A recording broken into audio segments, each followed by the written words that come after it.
Today we're going to be going over the 2026 safety inspection. I'll walk you through it on one of my cars, show you the things that I'm looking for that are on this so that you can be prepared when you bring your car to me to get safety, that it's ready to go. First thing I'm going to do is check your seatbelts. I'm going to check the expiration date here. Seatbelts are good for 2 years. They either have the expiration date on one belt or all the belts. Like you see here, it's on multiple belts. And then I'm gonna just visually inspect them to make sure there's no tears, rips, uh, burns, anything like that. Make sure they're in good condition. We want these things to do their job in the event our drivers get in an accident. Then I'll go look at the Nerf bars and bumpers. So the rule is you got to have the shoulder bar, and then you on the side Nerf bars you have to have a minimum of 3 bolts. On bumpers, the front and the rear, you have to have a minimum of 2. So and the shoulder bar also does count as one of the 3 if it's on this side. I will walk around the car, check that out. Got 2 there.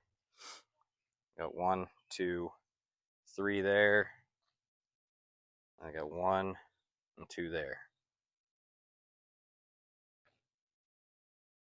Next thing is that I'll check the axles and make sure that they are not sticking out of the tires. If they are, you got your spacers wrong and you're going to have to adjust that. Then I will go and check the belly pan and the firewall. I just want to make sure that there's no excess holes in there. If they are, they need to be taped up or replace your belly pan. The belly pan looks good there. I'll go back and check out the firewall. Looks good there. Next, I'll check out the steering. I'm going to make sure that the car can turn freely. It's not binding, anything like that. I'll take the steering wheel off, make sure it releases, make sure it clicks on there, and make sure it's not going to go anywhere. Another thing is if you have an MPI steering wheel, or maybe with any steering wheel, you might want to just check that the bolts underneath this pad, Loctite them, make sure that they're good and secured, and then every so often pull this pad off and double check your bolts and make sure they're not loosening up and your kid doesn't lose their steering wheel in the middle of a race. Next up is the brakes. I will have you press the brakes down so I can make sure they compress, or I'll spin the wheel, the rear axle, and make sure that they're compressing and stopping the vehicle. Next up is the fuel system. So at each connection point, it needs to have a hose clamp.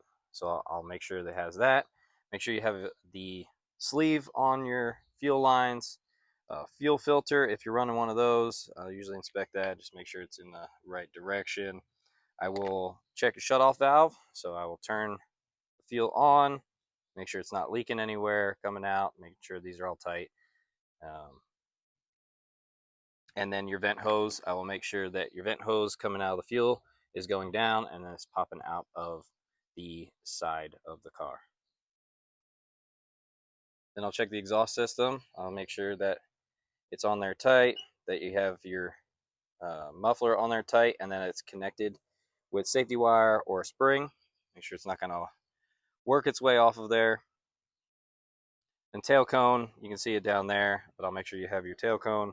And the oil catch can, I got mine up there, and it's all hooked up correctly, so I'll make sure you have that.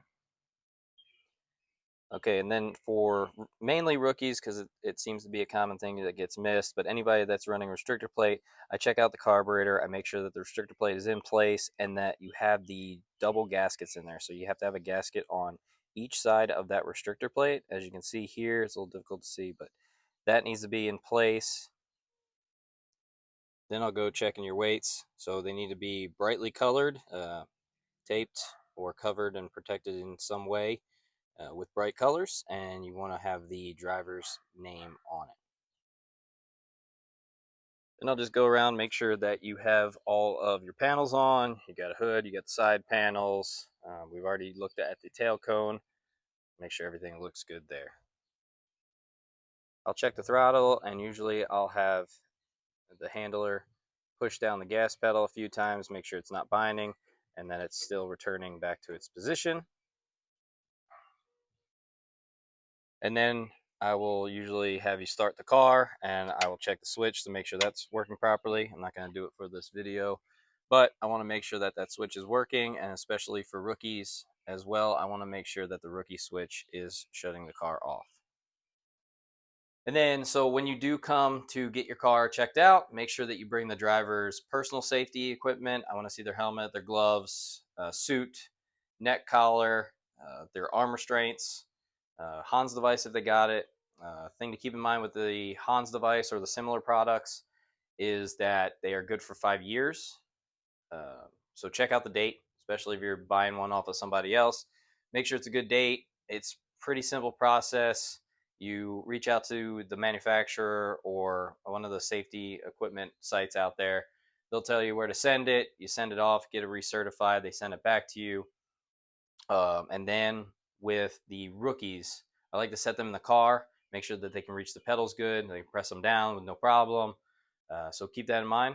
I hope this video helps. If you got any questions, let me know, and let's have a good season.